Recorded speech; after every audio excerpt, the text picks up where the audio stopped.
Russia যখনই কোনো যুদ্ধ সরঞ্জাম সামনে নিয়ে আসে তখন বিশ্বের সবচেয়ে শক্তিশালী দেশগুলো হঠাৎ করেই একটু থমকে যায়।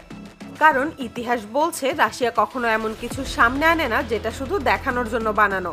আর এবার সেই ভয়ের তালিকায় যোগ হয়েছে রাশিয়ার বিশাল এক ব্যালিস্টিক মিসাইল সাবমেরিন, যেটাকে অনেকেই বলছে সমুদ্রের তলায় ঘুমিয়ে থাকা এক দৈত্য। এই সাবমেরিন কোথায় থাকে, কখন চলাচল করে, এসব প্রশ্নের নির্দিষ্ট উত্তর আজও কারো কাছে নেই। শুধু এটুকু সবাই জানে, যদি একদিন এই সাবমেরিন পুরোপুরি জেগে ওঠে তাহলে তাকে থামানোর মতো ক্ষমতা কারো হাতে নেই। এই সাবমেরিনটি কোনো সাধারণ সাবমেরিন নয়। এর দৈর্ঘ্য প্রায় 184 মিটার, উচ্চতা প্রায় 15 মিটার আর ওজন প্রায় 30,000 টন। এতটাই বিশাল যে এর ভেতরে প্রয়োজনে আরেকটি ছোট সাবমেরিন রাখা সম্ভব। কিন্তু আকার বড় হলেও এর চেয়ে ভয়ঙ্কর দিক হলো এটি পানির নিচে চলাচল করে সম্পূর্ণ নিঃশব্দে। আধুনিক সোনার বা রাডার সিস্টেম দিয়েও একে শনাক্ত করা ভীষণ কঠিন। এই কারণেই একে বলা হয় অদৃশ্য শিকারী। রাশিয়া এই সাবমেরিনটি তৈরি করেছে সম্পূর্ণ গোপনীয়তার ভেতর দিয়ে। আন্তর্জাতিক চাপ, নিষেধাজ্ঞা আর কূটনৈতিক উত্তেজনা এড়ানোর জন্য পুরো প্রকল্পটি প্রায় 6 বছরেরও বেশি সময় ধরে গোপন রাখা হয়। কোথায় তৈরি হয়েছে, কারা কাজ করেছে, কিভাবে পরীক্ষা হয়েছে, এসব বিষয় আজও পরিষ্কার কোনো তথ্য নেই। এমনকি রাশিয়ার নৌবাহিনীর অনেক উচ্চপদস্থ কর্মকর্তাও এই সাবমেরিন সম্পর্কে পুরো তথ্য জানেন না।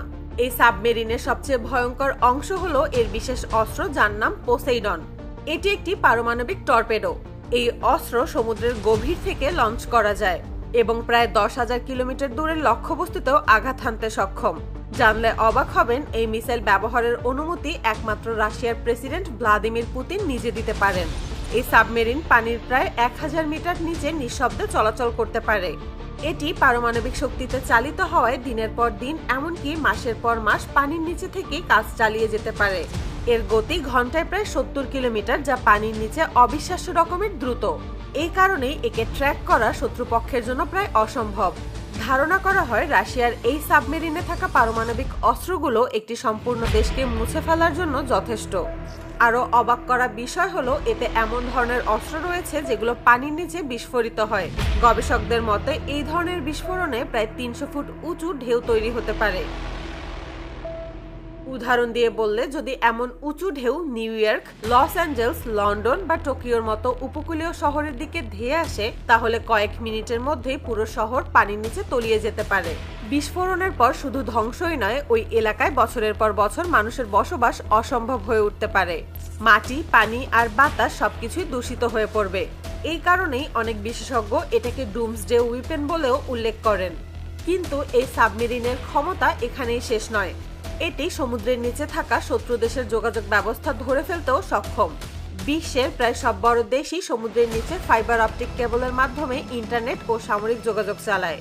বিভিন্ন প্রতিবেদনে উঠে এসেছে, এই সাবমেরিন চাইলে সেই কেবল ডিসকানেক্ট করে দিতে পারে। 2021 সালে হঠাৎ করে নরওয়ে ও ব্রিটেনের কিছু অংশে ইন্টারনেট সংযোগ বিচ্ছিন্ন হয়ে যাওয়ার ঘটনায় অনেক গোয়েন্দা সংস্থা ধারণা করেছিল রাশিয়া হয়তো এই সাবমেরিন দিয়ে কোনো ধরনের পরীক্ষা চালিয়েছিল। এই সাবমেরিনের ভেতরে রয়েছে পানির নিচে চলাচল করতে সক্ষম বিশেষ রোবট সিস্টেম। এগুলো গভীর সমুদ্রে গিয়ে নজরদারি চালাতে পারে, শত্রু সাবমেরিন বা জাহাজ শনাক্ত করতে পারে। কিছু বিশ্লেষকদের মতে এই সাবমেরিন ব্যবহার করে সমুদ্রের নিচে কৃত্রিম ভূমিকম্প তৈরি করা সম্ভব। সবচেয়ে রহস্যজনক বিষয় হলো, এই সাবমেরিন আসলে কি কি মিশনে ব্যবহৃত হয় তা বিশ্বের বেশিরভাগ দেশই জানে না। এমনকি রাশিয়ার সাধারণ নৌবাহিনীর সদস্যরাও এর প্রকৃত উদ্দেশ্য সম্পর্কে খুবই কম জানেন।